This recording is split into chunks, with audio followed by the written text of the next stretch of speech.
Assalamualaikum dan salam sejahtera kepada Dr. Izham dan rakan-rakan. Saya mewakili kumpulan 5 akan mulakan bicara bagi pembentangan kami yang bertajuk Persepsi Guru Terhadap Pentaksiran Bilik Darjah di Sekolah.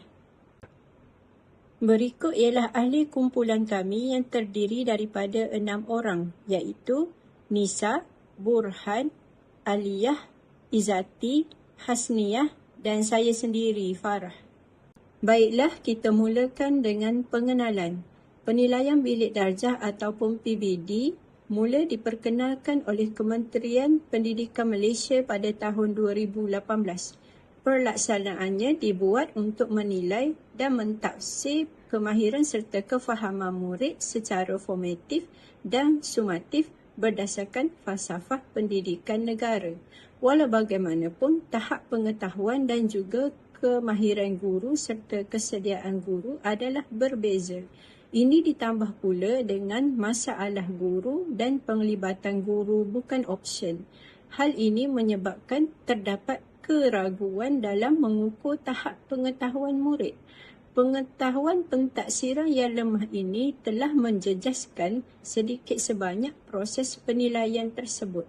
Diharapkan kajian kami ini dapat memberi input dan menambah baik terhadap pelaksanaan PBD. Baiklah, terdapat 4 objektif utama dalam kajian ini, di mana di dalam kajian ini kita ingin mengenal pasti tahap kesediaan guru dalam melaksanakan pentaksiran bilik darjah di sekolah. Terdapat 3 aspek utama yang ingin dikaji, iaitu kemahiran, pengetahuan dan juga sikap guru semasa melaksanakan pentaksiran bilik darjah. Selain daripada kita ingin mengkaji tahap kesediaan guru, kita juga ingin mengenal pasti cabaran yang dihadapi oleh guru semasa melaksanakan pentaksiran bilik darjah. Jadi melalui objektif-objektif kajian ini, kita akan mendapat gambaran yang lebih jelas tentang tahap kesediaan guru dan juga cabaran yang dihadapi oleh guru semasa melaksanakan pentaksiran bilik darjah di sekolah. Sebelum meneruskan kajian ini, saya akan menerangkan sedikit tentang definisi pentaksiran bilik darjah atau kita kenali sebagai PBD. Okey, PBD ini merujuk kepada satu pentaksiran yang dijalankan secara berterusan dalam proses pengajaran dan pembelajaran. Jadi, pentaksiran ini dijalankan untuk memperolehi maklumat tentang perkembangan, kemajuan, kebolehan dan pencapaian murid. Jadi, pentaksiran ini dia bukan sahaja menilai pencapaian akademik, malah ia juga menekankan penilaian secara holistik dan autentik selaras dengan aspirasi falsafah pendidikan kebangsaan. Jadi, melalui pelaksanaan PBD ini, guru dapat mengetahui tahap penguasaan murid ini secara real time. Jadi, sekaligus ia juga dapat membantu guru untuk merancang intervensi dan mengambil tindakan susulan yang lebih berkesan. Jadi selain untuk menilai aspek daripada segi pengetahuan dan kemahiran, PBD ini juga diturut mengambil kira aspek nilai seperti elemen jari atau kita panggil sebagai jasmani, emosi, rohani dan intelek bagi memastikan perkembangan murid ini secara menyeluruh.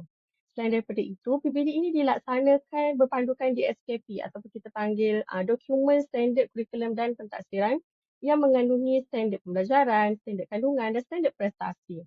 Jadi tahap penguasaan murid ni ditentukan berdasarkan evidens pentaksiran yang dikumpulkan serta pertimbangan oleh guru secara profesional.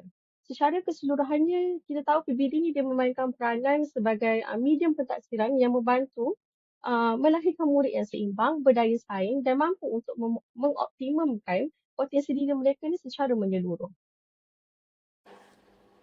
Okey, seterusnya mari kita beralih ke bahagian isu-isu yang dihadapi, khususnya yang menyentuh tentang tahap kesediaan guru dalam melaksanakan pentaksiran bilik darjah ataupun dalam erti kata yang singkatnya PBD.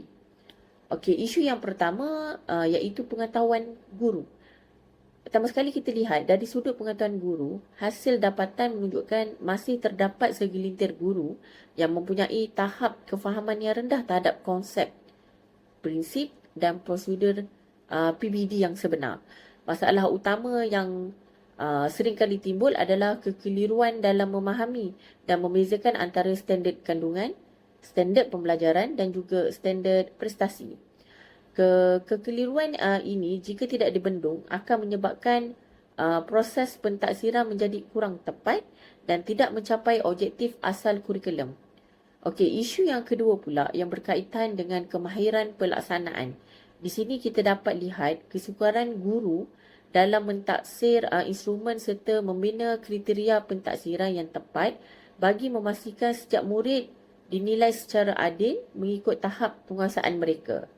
Yang ketiga, akhir sekali, isu yang tidak kurang pentingnya adalah berkaitan dengan sikap guru itu sendiri.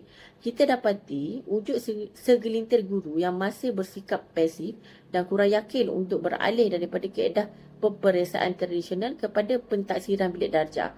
Lebih membimbangkan, ada yang menganggap pelaksanaan PBD ini hanyalah sebagai kerja tambahan berbanding melihatnya sebagai satu transformasi pendidikan yang mampu meningkatkan kualiti pembelajaran murid. Oleh itu, sokongan dan latihan berterusan amat penting diperlukan untuk meningkatkan tahap kesediaan guru. Okey, setelah kita memahami berkaitan kesediaan guru yang telah saya huraikan sebelum ini, mari kita teliti pula dari segi aspek operasional melalui cabaran dalam pelaksanaan PBD. Kita dapat 3 kekangan utama yang sering menjadi batu penghalang kepada keberkesanan pentaksiran di sekolah. Yang pertama adalah beban kerja. Kita tidak dapat nafikan bahawa guru-guru hari ini berdepan dengan bebanan tugasan yang sangat tinggi. Isu utamanya ialah bagaimana untuk mengimbangi antara urusan pentaksiran dengan tugasan pengajaran serta pentadbiran apabila guru terlalu sarat dengan dokumentasi dan fail pentadbiran. Okey, fokus utama untuk memerhati dan menilai perkembangan murid secara kualitatif mungkin akan terjejas.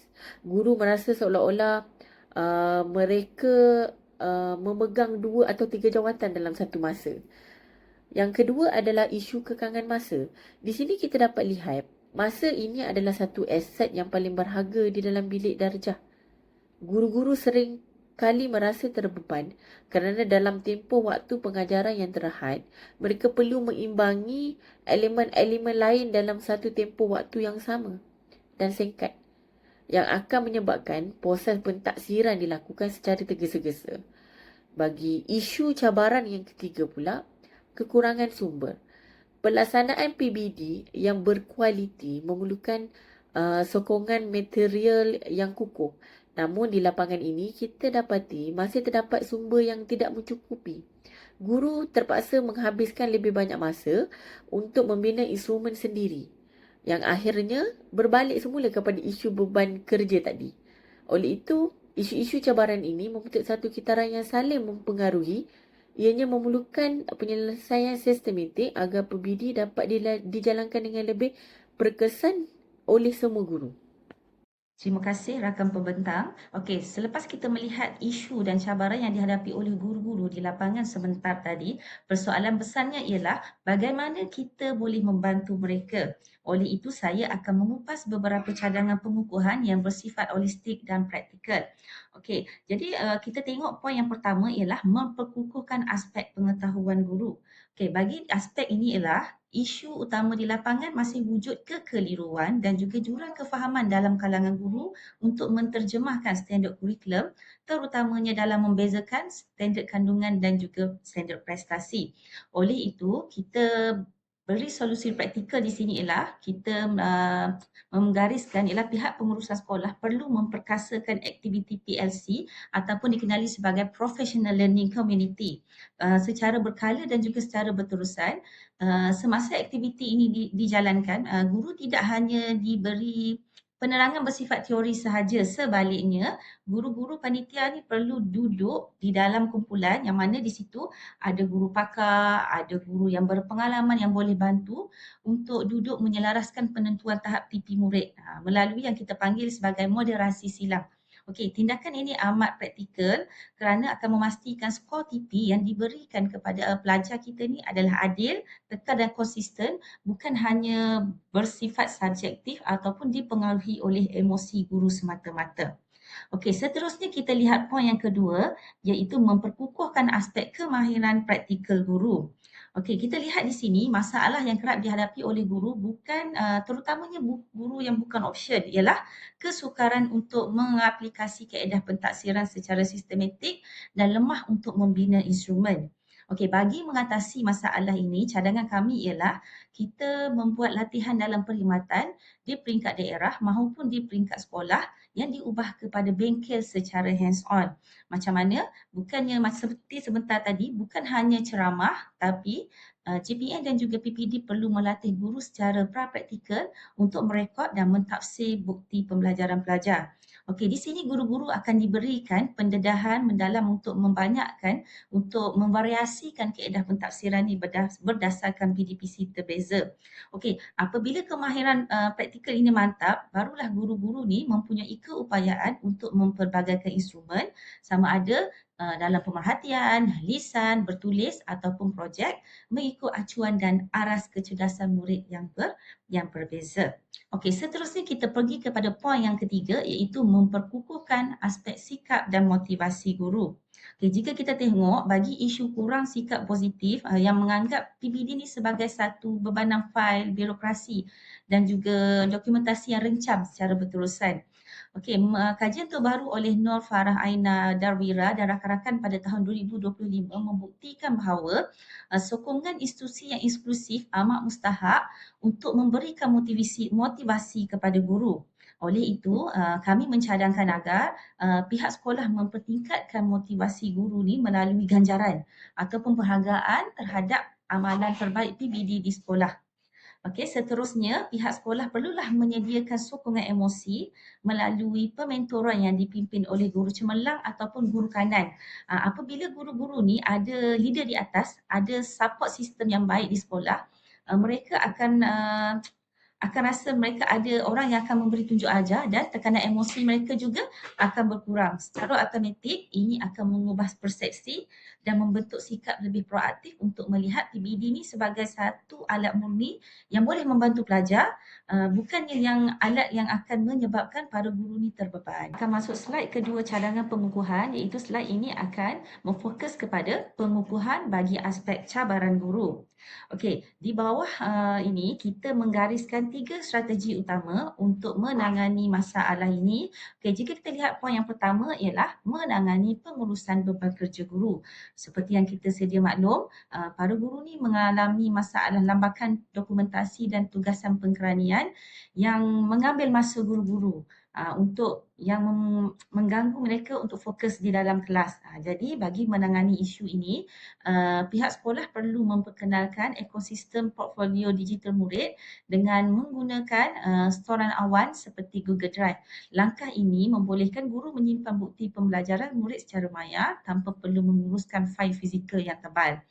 Okey, bersandarkan kajian oleh Nur Farah Aina Darwira dan rakan-rakan ni, pihak kementerian dan pentadbir sekolah wajib mengambil tindakan drastik untuk mengurangkan tugas pentadbiran bukan akademik. Okey, apabila pembebanan ini dikurangkan, diharapkan guru mempunyai ruang mental yang lebih tenang untuk melaksanakan pertimbangan profesional secara adil kepada murid-murid. Okey, seterusnya kita akan ke poin kedua iaitu mengatasi kekangan masa guru. Okey, di sini kita lihat kekangan masa akibat jadual yang padat dan kelas yang sesak menyebabkan pentaksiran kadang-kadang dilakukan secara tergesa-gesa tanpa maklum malas yang mendalam. Okey, jadi di sini kita menyarankan untuk memperkembangkan teknik pentaksiran terbenam semasa PDP sedang berjalan. Okey, guru tidak lagi perlu menunggu sehingga tamat waktu kelas untuk mengedarkan lembaran kerja yang formal. Sebaliknya, guru boleh menggunakan alat pentaksiran yang lain seperti XZTCAT, gunakan teknik papan putih mini ataupun boleh gunakan kuis digital interaktif. Di sini ialah pembelajaran yang berlaku tu boleh mengesan terus macam mana tahap pencapaian murid tersebut. Jadi guru akan dapat data secepat mungkin. Jadi guru tidak perlulah menyemak tugasan yang dilakukan oleh pelajar untuk guru mengelaskan pelajar tu berada di tahap yang mana. Okey, kita pergi poin yang ketiga. Poin kita yang ketiga ialah memperkukuhkan penyediaan sumber dan bahan sokongan. Okey, kita tengok di sini ialah guru kekurangan modul kreatif dan bahan pentaksiran autentik seringkali mengahadkan guru ni untuk memvariasikan aktiviti di dalam kelas. Jadi solusinya di sini ialah kita minta di peringkat daerah ataupun JPN PPD bersama jurulatih pakar perlu membina satu hub untuk semua guru ni boleh akses yang mereka boleh mengumpul, menapis dan menguruskan instrumen pentaksiran terbaik secara rubrik projek yang dihasilkan oleh guru-guru pakar di daerah tersebut. Okey, melalui hub yang kita bina ni, semua guru boleh berkongsi. Jadi memperluaskan jaringan perkongsian antara sekolah.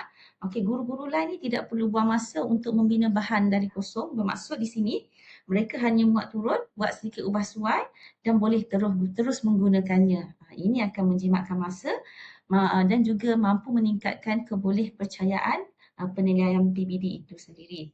Okey, setakat itu sahaja pembentangan untuk cadangan pengukuhan PBD ini. Saya serahkan kepada rakan pembentang saya yang seterusnya. Terima kasih. Seterusnya, saya akan membentangkan mengenai tujuan kajian yang dijalankan. Kajian ini bertujuan untuk meneliti tahap kesediaan guru dalam melaksanakan PBD di sekolah. Kesediaan guru dalam kajian ini dinilai berdasarkan 3 aspek utama iaitu pengetahuan, kemahiran dan sikap guru terhadap pelaksanaan PBD. Pertama, dari aspek pengetahuan, kajian ini bertujuan mengenal pasti sejauh mana guru memahami konsep, objektif, kaedah serta prosedur pelaksanaan PBD berdasarkan garis panduan yang telah ditetapkan oleh KPM. Aspek ini penting kerana pemahaman yang jelas dapat membantu guru melaksanakan pentaksiran dengan lebih tepat dan berkesan. Kedua, dari segi kemahiran, kajian memberi tumpuan kepada kebolehan guru dalam merancang, melaksanakan dan merekod pentaksiran secara sistematik. Selain itu, kajian juga menilai keupayaan guru menggunakan pelbagai instrumen pentaksiran yang bersesuaian dalam proses pengajaran dan pembelajaran bagi memastikan pencapaian murid dapat dinilai secara menyeluruh. Ketiga, dari aspek sikap, kajian ini bertujuan melihat tahap penerimaan, komitmen dan kesediaan guru dalam melaksanakan PBD secara berkesan di sekolah. Sikap yang positif amat penting kerana ia mempengaruhi keberkesanan pelaksanaan sesuatu perubahan dalam sistem pendidikan. Selain meneliti kesediaan guru, kajian ini juga bertujuan untuk mengenal pasti cabaran yang dihadapi oleh guru semasa melaksanakan PBD. Antara cabaran yang sering dihadapi ialah kekangan masa, beban tugas yang tinggi, kekurangan bahan dan latihan, kesukaran menyediakan instrumen pentaksiran yang sesuai, serta masalah dalam merekod dan mentafsir tahap penguasaan murid. Melalui kajian ini, dapatan yang diperoleh dapat membantu pihak berkaitan memahami isu dan cabaran yang dihadapi oleh guru. Seterusnya, langkah penambaikan yang lebih sesuai dapat dirancang bagi memastikan pelaksanaan PBD dapat dijalankan dengan lebih efektif, sistematik dan berkualiti. Seterusnya, saya akan membentangkan tentang metodologi kajian yang digunakan dalam penyelidikan ini. Kajian ini menggunakan pendekatan kuantitatif dengan menggunakan sepenuhnya borang soal selidik sebagai instrumen utama untuk mendapatkan pandangan guru mengenai tahap kesediaan serta cabaran yang dihadapi dalam melaksanakan PBD di sekolah. Bagi reka bentuk kajian, penyelidik menggunakan kaedah tinjauan deskriptif.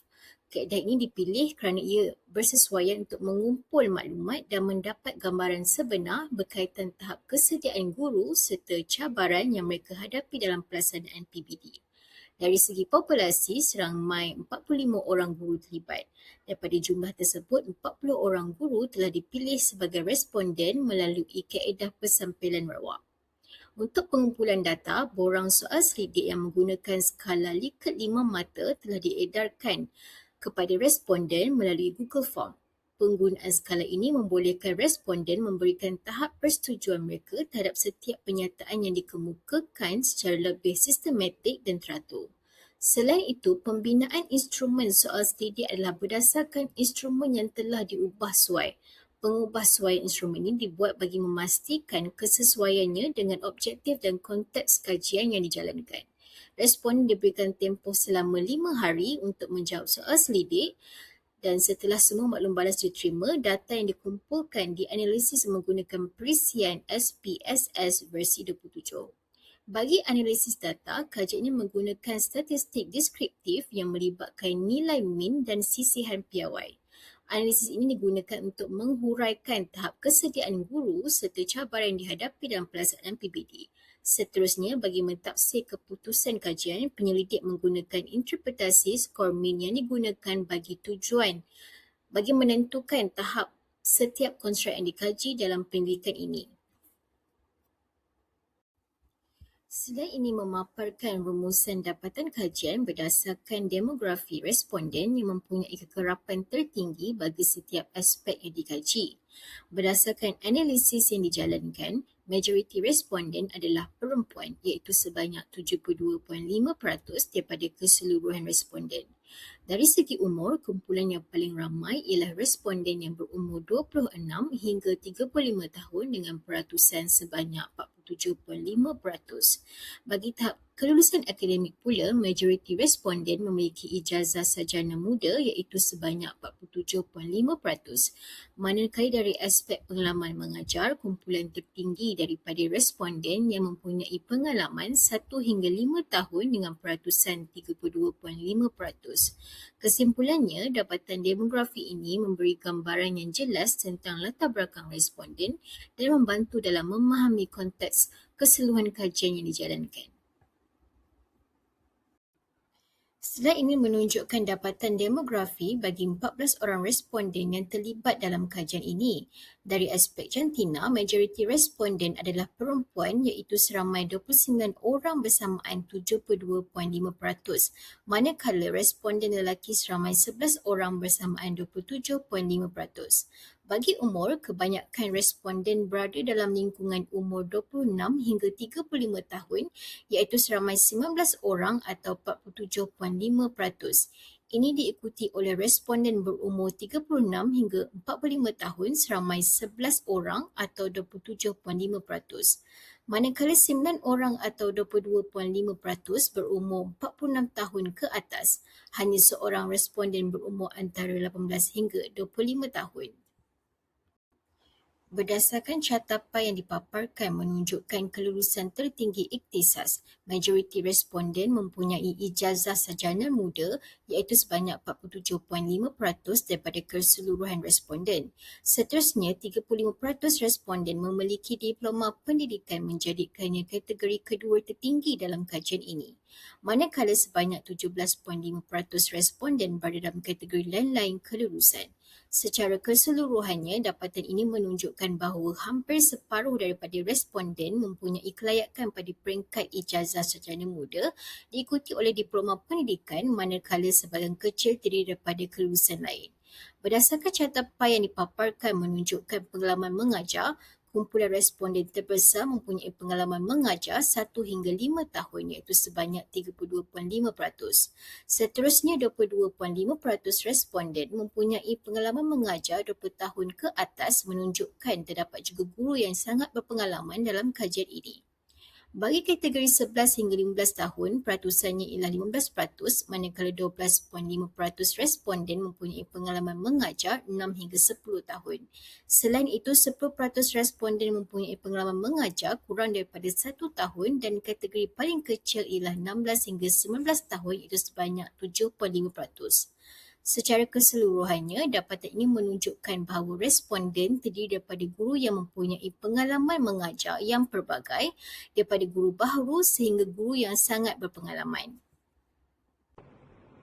Seterusnya, saya akan membentangkan dapatan kajian berkaitan tahap kesediaan guru dari aspek pengetahuan terhadap PBD. Berdasarkan jadual 3 dalam laporan kajian kami, tahap kesediaan dari aspek pengetahuan berada pada tahap tinggi dengan nilai min keseluruhan sebanyak 4.37 dan sisihan piawai 0.495. Ini menunjukkan bahawa guru mempunyai tahap pengetahuan yang baik berkaitan dengan pelaksanaan PBD di sekolah.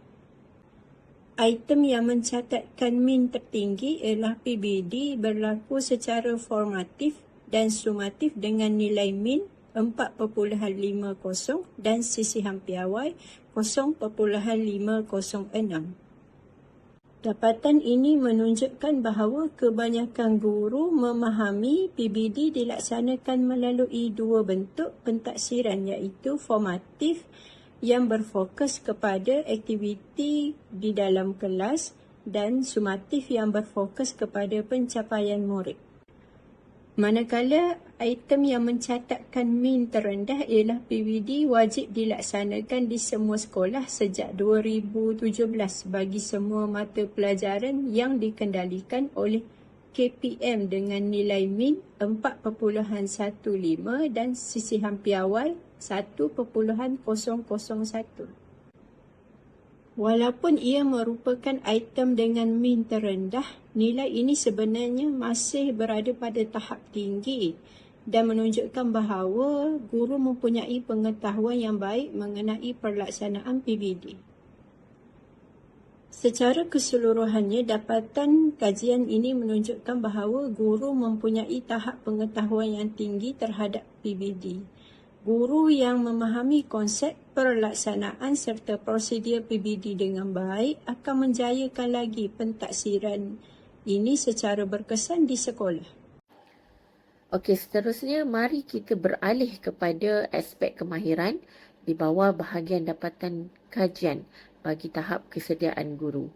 Okey, berdasarkan jadual 4 di dalam laporan kajian kami, tahap kesediaan guru dari aspek kemahiran ini berada pada tahap yang tinggi dengan nilai min keseluruhan 4.34 dan sisihan piawai 0.471. Dapatan ini menunjukkan kemahiran yang baik dalam melaksanakan PBD di sekolah.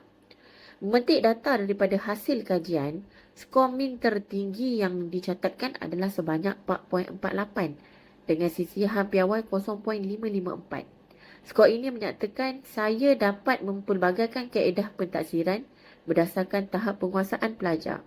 Hal ini membuktikan bahawa sebahagian besar guru mempunyai kemahiran yang sangat baik dan kreatif dalam mengolah kaedah pentaksiran agar bersesuaian dengan keupayaan murid yang berbeza-beza. Walau bagaimanapun, jika kita lihat pada skor min terendah, ia dicatatkan pada nilai 4.07 dengan sisihan piawai 0.829. Nilai ini merujuk kepada saya dapat membuat pelaporan pentaksiran penguasaan pelajar tanpa bantuan orang lain. Walaupun nilai min ini masih berada pada tahap yang memuaskan iaitu skor 4 ke atas, ia menunjukkan bahawa kebanyakan guru mampu menguruskan sistem pelaporan pentaksiran dengan baik. Secara rumusannya, bagi aspek kemahiran, dapatan kajian menunjukkan bahawa guru mempunyai tahap kemahiran yang tinggi dalam pelaksanaan PBD. Guru didapati mampu mempelbagaikan kaedah pentaksiran menggunakan instrumen yang sesuai serta melaksanakan pentaksiran secara sistematik bagi memastikan proses pentaksiran dapat dijalankan dengan berkesan. Okey, kita akan lihat dapatan kajian berkaitan tahap kesediaan guru dari aspek sikap terhadap pentaksiran bilik darjah ataupun PBD. Okey, berdasarkan jadual 5 dalam laporan kajian kami ni, tahap kesediaan guru dari aspek sikap berada pada tahap yang tinggi dengan nilai min keseluruhan sebanyak 4.26. Dan sisihan piawai sebanyak 0.513. Okey, dapatan ini menunjukkan bahawa guru ini mempunyai sikap yang positif terhadap pelaksanaan PBD di sekolah. Okey, item yang mencatatkan min tertinggi ialah saya memberikan penekanan yang lebih kepada memupuk pembangunan keseluruhan kemahiran pelajar. Okey, dengan nilai min 4.47 dan sisihan piawai yang kecil 0.256, dapatan ini telah menunjukkan bahawa guru-guru ni memberi perhatian bukan sahaja terhadap pencapaian akademik murid, malah turut menekankan pembangunan kemahiran secara menyeluruh. Okey, seterusnya kita akan pergi kepada item mencatatkan min terendah ialah saya menyediakan fail untuk menyimpan rekod prestasi sebelum PBD dengan nilai min 4.08 dan sisihan piawai 0.738. Walaupun min ni nampak agak rendah, tapi dia masih berada nilai yang tinggi. Jadi bila kita tengok dapatan di sini, kita dapat lihat bahawa guru ni tetap mempunyai sikap yang positif dalam pengukuran rekod berkaitan PBD. Okey, secara keseluruhannya dapatan daripada sikap ini menunjukkan bahawa guru ni mempunyai sikap yang positif. Guru memberikan komitmen yang baik dalam melaksanakan pentaksiran secara berterusan serta memberi penekanan kepada pembangunan murid secara holistik. Itu selaras dengan matlamat PBD itu sendiri. Terima kasih. Baik, di sini saya akan menerangkan tentang dapatan kajian kami berkaitan dengan cabaran guru dalam melaksanakan pentaksiran bilik darjah. Baiklah, kalau kita tengok di sini, okey, berdasarkan jadual 6 yang terdapat di dalam laporan kajian kami, ia menunjukkan cabaran guru terhadap pelaksanaan pentaksiran bilik darjah ini menunjukkan berada pada tahap sederhana tinggi. Kalau kita tengok di dalam ini, min keseluruhan menunjukkan sebanyak 3.73 dan sisihan piawai sebanyak 0.917. Ini menunjukkan bahawa guru masih menghadapi beberapa cabaran dalam melaksanakan pentaksiran bilik darjah. Baiklah, kalau kita tengok pada min tertinggi, cabaran utama yang telah dikenal pasti dalam ini adalah ketidakhadiran murid ke sekolah, di mana dengan nilai min sebanyak 4.42 dan sisihan piawai di sini kalau kita boleh tengok 0.712. Ini menunjukkan bahawa apabila murid kerap tidak hadir ke sekolah, ia akan menyukarkan tugas guru untuk menjalankan pentaksiran ini secara konsisten. Dan dalam masa yang sama, ia menyukarkan guru untuk mengumpul evidens secara mencukupi. Seterusnya, kita akan pergi kepada min terendah. Kalau kita tengok di sini, min terendah ini ia berkaitan dengan kesungguhan guru dalam melaksanakan pentaksiran. Kalau kita tengok dekat sini, nilai minnya adalah sebanyak 2.92 dan sisihan piawai sebanyak 1.385. Ini menunjukkan bahawa guru mempunyai komitmen dan kesungguhan yang baik dalam melaksanakan pentaksiran bilik darjah di sekolah. Jadi secara keseluruhannya, walaupun tahap kesediaan guru terhadap pengetahuan, kemahiran dan aspek itu sangat tinggi, guru masih menghadapi beberapa cabaran dalam melaksanakan pentaksiran bilik darjah, terutamanya dari segi aspek ketidakhadiran murid ke sekolah dan juga faktor pelaksanaan pentaksiran itu sendiri di sekolah.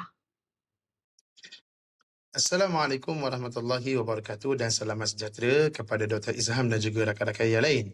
Baik, bersama dengan saya Burhanuddin Uzair dan saya akan berkongsi kepada rakan-rakan sekalian berkaitan dengan perbincangan hasil daripada dapatan yang telah kami perolehi berkaitan dengan pentaksiran bilik darjah. Secara keseluruhannya, dapatan kajian menunjukkan bahawa guru mempunyai tahap kesediaan yang tinggi dalam melaksanakan pentaksiran bilik darjah ataupun PBD. Walau bagaimanapun, masih terdapat beberapa cabaran yang perlu diberi perhatian bagi memastikan pelaksanaan PBD dapat dijalankan dengan lebih sistematik, berkesan dan juga efisien. Untuk pengetahuan rakan-rakan semua, kita ada beberapa aspek yang kita kaji dan untuk slide ini saya fokuskan kepada 3 aspek terlebih dahulu, iaitu aspek pengetahuan guru, aspek kemahiran guru dan aspek sikap guru terhadap pelaksanaan pentaksiran bilik darjah. Adakah mereka tahu, adakah mereka mahir dan juga sikap guru, respon guru terhadap pelaksanaan pentaksiran bilik darjah. Baik, kita pergi kepada yang pertama, iaitu aspek pengetahuan guru. Dengan nilai min sebanyak 4.37 iaitu skor interpretasi min yang tinggi, didapati bahawa guru ni dia sebenarnya memahami konsep PBD, memahami tujuan PBD dan memahami pelaksanaan PBD dengan sangat baik. Dan mereka tahu bahawa PBD ini dia melibatkan pentaksiran formatif dan juga sumatif yang dilaksanakan secara berterusan. Seperti mana yang telah diterangkan sebelum ini iaitu formatif dan juga sumatif. Okey. Namun begitu, masih terdapat sebahagian guru yang menghadapi kekeliruan dalam mentafsir di SKP dan menentukan tahap penguasaan murid.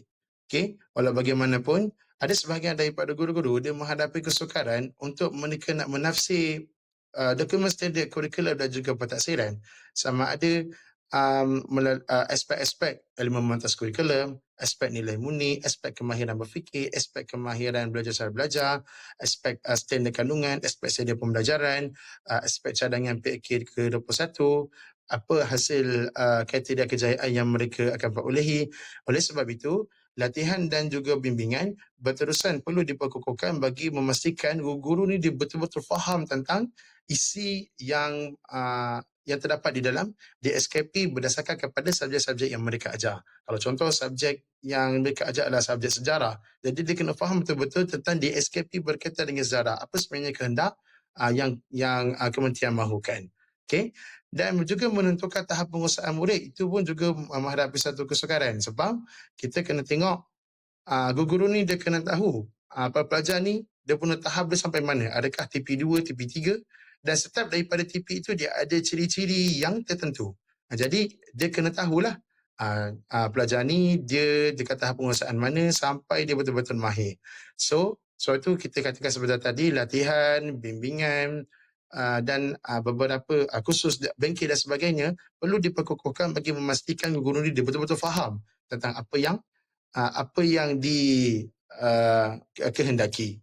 Yang kedua adalah berkaitan dengan aspek kemahiran guru terhadap PBD dengan nilai min 4.34 iaitu skor interpretasi minnya tinggi, guru mampu menggunakan pelbagai kaedah dan instrumen pentadsiran yang bersesuaian dan mereka juga merujuk di SKP dalam pembinaan instrumen pentadsiran serta pelaporan murid secara sistematik.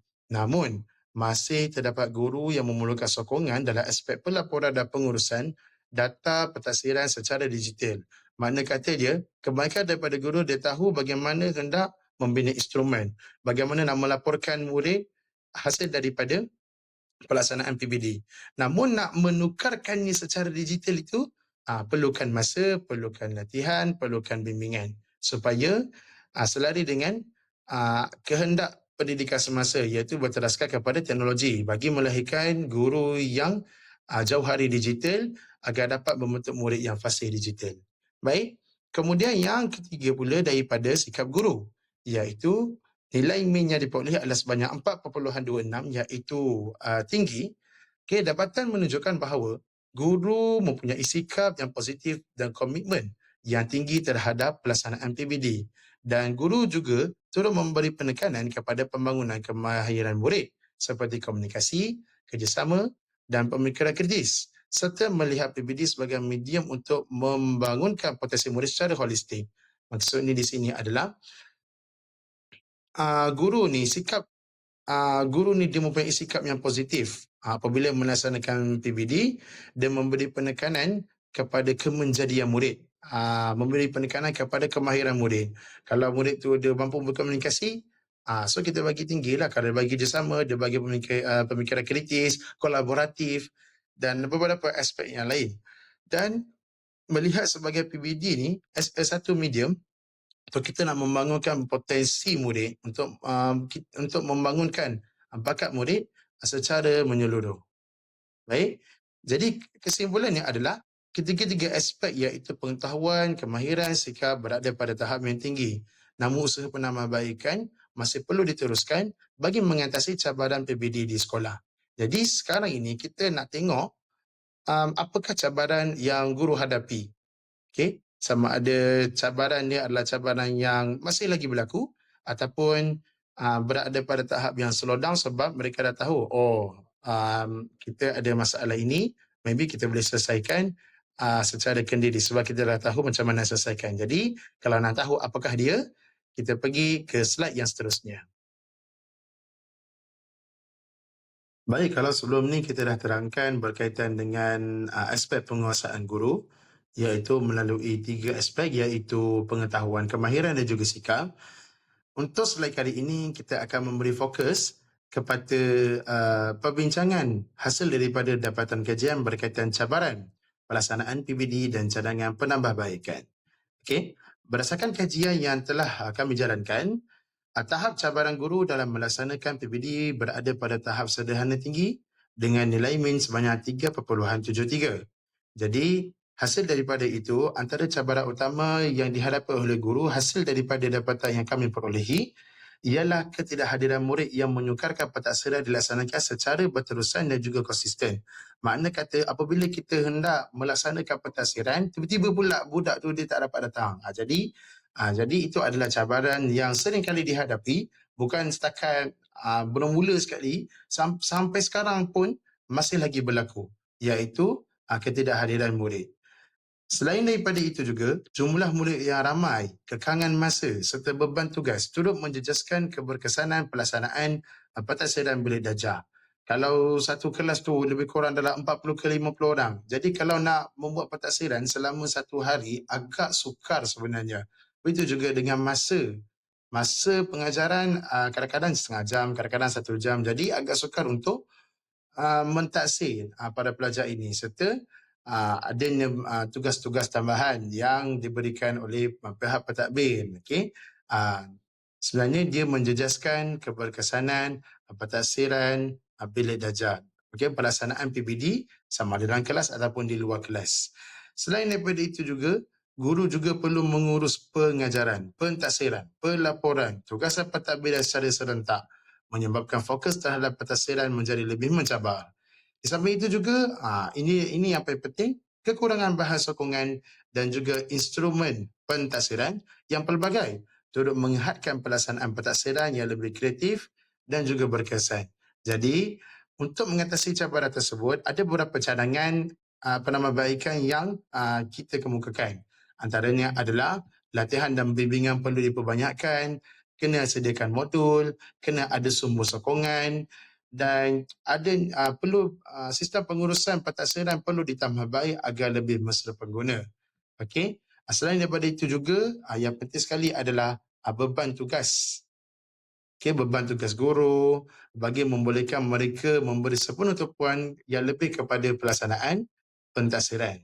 Okey, jadi secara overallnya, penambahbaikan yang berterusan dapat membantu meningkatkan keberkesanan pelaksanaan PBD dan menyokong perkembangan murid secara lebih menyeluruh.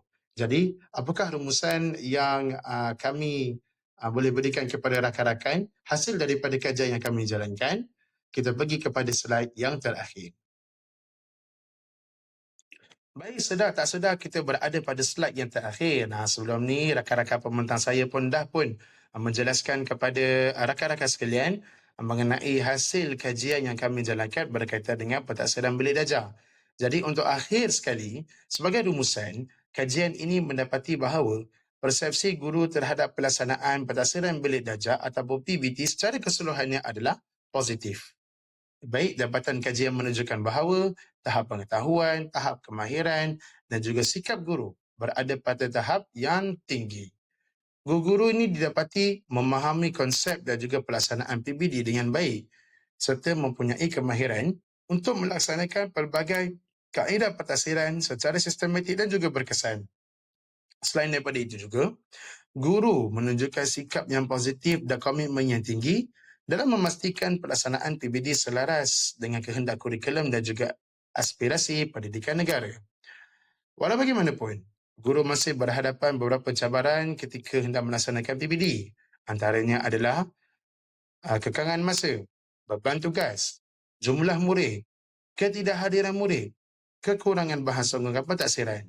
Oleh demikian, pelbagai langkah penambahbaikan perlu dilaksanakan bagi memastikan pelaksanaan PBD dapat dilakukan secara sistematik, berkesan, efisien dan juga mudah diperoleh.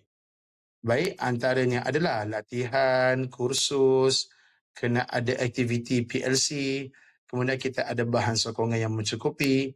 Kemudian yang paling penting sekali adalah kena kurangkan beban tugas guru supaya guru-guru ini dia boleh fokus terhadap penilaian prestasi murid melalui pentadbiran bilik darjah. Jadi untuk akhirnya, pelaksanaan PBD yang berkualiti mampu meningkatkan perkembangan dan pencapaian murid secara holistik selaras dengan hasrat falsafah pendidikan kebangsaan bagi melahirkan Islam yang seimbang dan juga berdaya saing dalam apa juga situasi, dalam apa juga perkara yang dihadapi. Jadi, sekian itu sahaja daripada kumpulan kami. Terima kasih kepada rakan-rakan. Terima kasih kepada Dr. Izham atas peluang ini. Kita akan bersua lagi di lain masa dan juga lain waktu. Salam hormat daripada kami. Wassalamualaikum warahmatullahi wabarakatuh dan selamat sejahtera.